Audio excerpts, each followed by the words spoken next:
Cyber crime एक ऐसी सच्चाई है जिससे आज शायद ही कोई बच सकता है। तो आज हम साइबर लॉ एक्सपर्ट पवन दुग्गल की गहरी पड़ताल को समझेंगे कि आखिर ये खतरा कितना बड़ा हो चुका है और इससे बचने के रास्ते क्या हैं। चलिए एक बहुत ही सीधी और डराने वाली बात से शुरू करते हैं जो साइबर क्राइम की दुनिया में कही जाती है। सबका नंबर आएगा। मतलब सवाल ये नहीं है कि क्या कोई इसका शिकार होगा, सवाल बस ये है कि कब होगा। कोई भी। जरा सोचिए, एक पिता को फोन आता है, दूसरी तरफ से उनकी बेटी की कांपती हुई डरी हुई आवाज। वो कह रही है कि उसे किडनैप कर लिया गया है। जाहिर है पिता घबरा जाते हैं और 15 लाख रुपए की फिरौती दे देते हैं। लेकिन बाद में जो सच सामने आता है वो चौंकाने वाला है। बेटी तो स्कूल में बिल्कुल सेफ थी। ये कोई फिल्मी कहानी नहीं, ये बैंगलोर में हुआ एक असली एआई वॉइस क्लोन स्कैम है। अपराधियों ने टेक्नोलॉजी की मदद से एक पूरी की पूरी झूठी हकीकत तैयार कर दी। और बेंगलुरु की ये घटना ये कोई अकेली घटना नहीं है।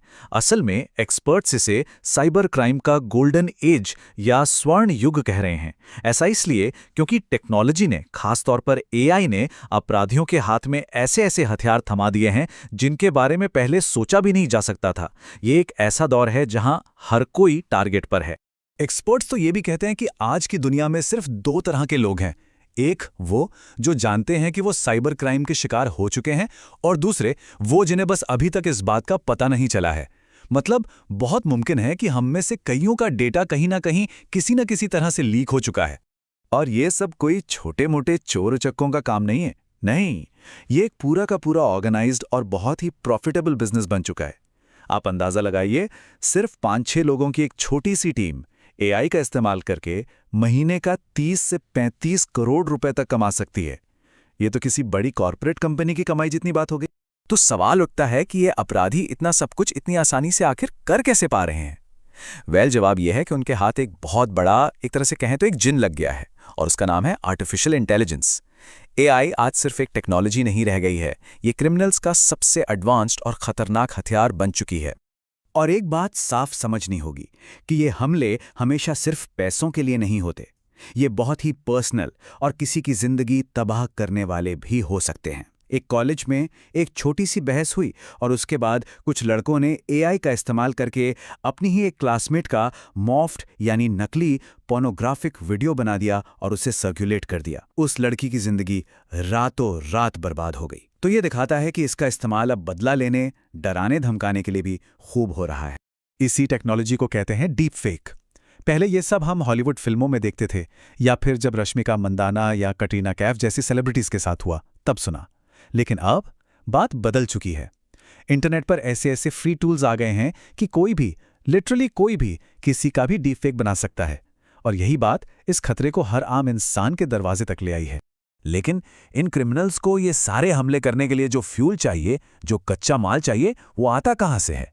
हैरानी की बात यह है कि ये फ्यूल हम खुद ही उन्हें दे रहे हैं। हमारा पर्सनल डेटा आज के दौर का नया तेल है, और हम इसे सोशल मीडिया पर, इंटरनेट पर मुफ्त में लौटा रहे हैं। एक्सपर्ट पवन दुग्गल हमारी इस आदत को एक बहुत ही चौंकाने वाला नाम देते हैं। वो इसे कहते हैं the great Indian vomiting revolution.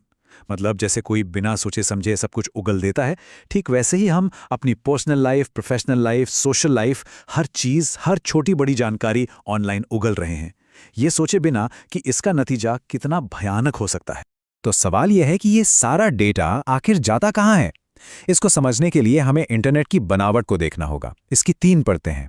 सबसे ऊपर है सरफेस वेब या सतही नेट, यानी वो हिस्सा जो हम रोज इस्तेमाल करते हैं, गूगल, सोशल मीडिया वगैरह। इसके नीचे आता है डीप वेब, और सबसे नीचे, सबसे खतरनाक है डार्क नेट। इंटरनेट का वो अंधेरा कोना जहां पहचान पूरी तरह से छिपी रहती है। और ये डार्क नेट कितना बड़ा है, इसका अंदाजा लगाना भी मुश्किल है। एक अनुमान के मुताबिक ये उस इंटरनेट से 500 गुना बड़ा है जिसे हम रोज इस्तेमाल करते हैं। सोचिए, 500 गुना। मतलब इंटरनेट का जो सबसे बड़ा हिस्सा है वो तो हमारी नजरों से पूरी तरह छिपा हुआ है। और इस गुमनाम दुनिया में एक पूरी की पूरी इकोनॉमी, एक पूरी अर्थव्यवस्था चलती है। यहां पर हर वो अवैध चीज खरीदी बेची जाती है जिसके बारे में सोचा जा सकता है। ड्रग्स, हथियार, यहां तक कि भाड़े पर हथियारों को हायर करना। ये एक ऐसा मार्केट प्लेस है जहां सिर्फ 2 चीजें चलती हैं, विश्वास और गुमनामी। तो डार्कनेट पर जो हमारा डेटा बिकता है, अपराधी उसका इस्तेमाल कैसे करते हैं? वो इसका इस्तेमाल ऐसे स्कैम्स डिजाइन करने में करते हैं जो सीधे हमारे इमोशंस पर अटैक करते हैं, खास तौर पर हमारे डर और हमारी घबराहट पर। और इन स्कैम्स में जो एक क्राइम सबसे तेजी से बढ़ रहा है वो है सेक्सटॉर्शन। इसमें होता क्या है कि अपराधी किसी की असली या फिर एआई से बनाई गई आपत्तिजनक तस्वीरों या वीडियो का इस्तेमाल करके ब्लैकमेल करते हैं। वो धमकी देते हैं कि अगर पैसे नहीं दिए तो ये सब कुछ परिवार वालों और दोस्तों को भेज देंगे। यानी वो किसी की इज्जत और शर्म का फायदा उठाकर पैसे ऐंठते हैं। लेकिन इन सारे घोटालों की एक बहुत बड़ी कमजोरी है, वो ये कि ये पूरी तरह से किसी के डर और घबराहट पर टिके होते हैं। क्रिमिनल बस यही चाहता है कि कोई पैनिक करे और बिना सोचे समझे कोई कदम उठा ले। लेकिन जैसे ही कोई शांत हो जाता है और सोच समझकर रिएक्ट करता है, उनका पूरा का पूरा खेल वहीं खत्म हो जाता है। तो हाँ, ये सब जान के थोड़ा डर लगना तो स्वाभाविक है, लेकिन अच्छी खबर ये है कि खुद को बचाया जा सकता है। तो चलिए अब कुछ प्रैक्टिकल सॉल्यूशंस की बात करते हैं कि इस डिजिटल दुनिया में खुद को सेफ कैसे रखा जाए। एक सीधी सी सिचुएशन को इमेजिन करते हैं जो किसी के भी साथ हो सकती है। एक स्कैमर किसी को धमका रहा है और पैसे मांग रहा है। ऐसे में सबसे पहला, सबसे जरूरी कदम क्या होना चाहिए? एक्सपर्ट की सलाह सिर्फ एक शब्द की है, कुछ नहीं। जी हाँ, बिल्कुल सही सुना, कुछ भी नहीं करना है। मतलब उनसे कोई बात नहीं करनी है और सबसे जरूरी, उन्हें एक भी पैसा नहीं देना है, कभी नहीं। अक्सर लोगों को लगता है कि चलो पैसे देकर मामला खत्म करते हैं, लेकिन असल में होता ठीक इसका उल्टा है। जब कोई पैसे देता है तो वो उस क्रिमिनल को 3 बहुत ही खतरनाक सिग्नल भेजता है। पहला, कि उसके पास पैसे हैं। दूसरा, कि वो डर कर पैसे देने के लिए तैयार है। और तीसरा, कि वो भविष्य में भी एक आसान टारगेट बन सकता है। तो फिर लंबे समय तक सेफ रहने के लिए क्या किया जाए? एक्सपर्ट्स 2 गोल्डन रूल्स बताते हैं जिन्हें अपनी आदत में शामिल कर लेना चाहिए। पहला रूल, हमेशा संदेही बने। और दूसरा रूल, डेटा शेयर करने के मामले में कंजूस बने। और एक बात हमेशा याद रखनी चाहिए कि हर किसी के पास एक ब्रह्मास्त्र है, और वो है डिस्कनेक्ट करने की पावर। फोन कॉल काट देना, ईमेल को इग्नोर कर देना, उस अकाउंट को ब्लॉक कर देना, खतरे के सोर्स से खुद को अलग कर लेना ही सबसे बड़ी ताकत है। और आखिर में ये सारी बातें हमें एक बहुत ही बुनियादी सवाल पर लाकर खड़ा कर देती हैं।